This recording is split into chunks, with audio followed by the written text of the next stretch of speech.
ఏపీలో చంద్రబాబు సారథ్యంలో సంక్షేమ పాలన ప్రారంభమైందని, ప్రజలకు మంచి రోజులు వచ్చాయని మాజీ ఎమ్మెల్యే గిడ్డి ఈశ్వరి, మాజీ మంత్రి కిడారి శ్రవణ్ కుమార్ పేర్కొన్నారు. ముఖ్యమంత్రిగా బాధ్యతలు చేపట్టిన వెంటనే mega DSC, land titling act రద్దు, పింఛన్ల పెంపు, అన్నా క్యాంటీన్ పునరుద్ధరణ, స్కిల్ శాంక్షన్ వంటి ప్రజా ఉపయోగ పథకాలపై చంద్రబాబు సంతకాలు చేయడాన్ని హర్షిస్తూ పాడేరులో టీడీపీ శ్రేణులు సంబరాలు చేసుకున్నారు.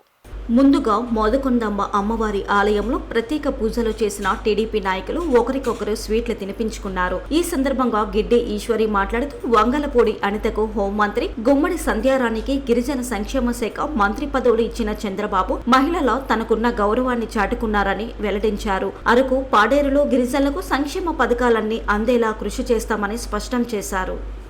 ఏదైతే ఎన్నికలలో ప్రచారంలో ఇచ్చినటువంటి హామీలు ఉన్నాయో మొట్టమొదటిగా మెగా డిఎస్సికి మొదటి సంతకం చేస్తానన్నారు. అలాగే అన్నా క్యాంటీన్లు పెన్షన్ పెంపు 3,000 నుంచి 4,000 రూపాయల పెంపు, దానికోసం ల్యాండ్ టైటిలింగ్ రద్దు చేస్తూ, ఇంకా నైపుణ్య సెన్సెస్ కోసం చేసినటువంటి 5 సంతకాలు ప్రజా సంక్షేమ పాలన కోసం ఉన్నటువంటి సంతకాలు.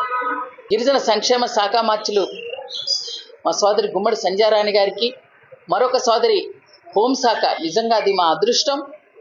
మా అనిత గారికి ప్రత్యేకమైనటువంటి హృదయపూర్వక శుభాకాంక్షలు తెలియజేస్తున్నాం. అంటే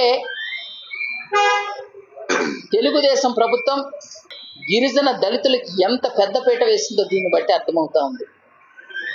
ఖచ్చితంగా అరకు, పాడేరుని కూడా అభివృద్ధి సంక్షేమ పదంలో నడిపించడానికే మా ప్రభుత్వం ముందుంది.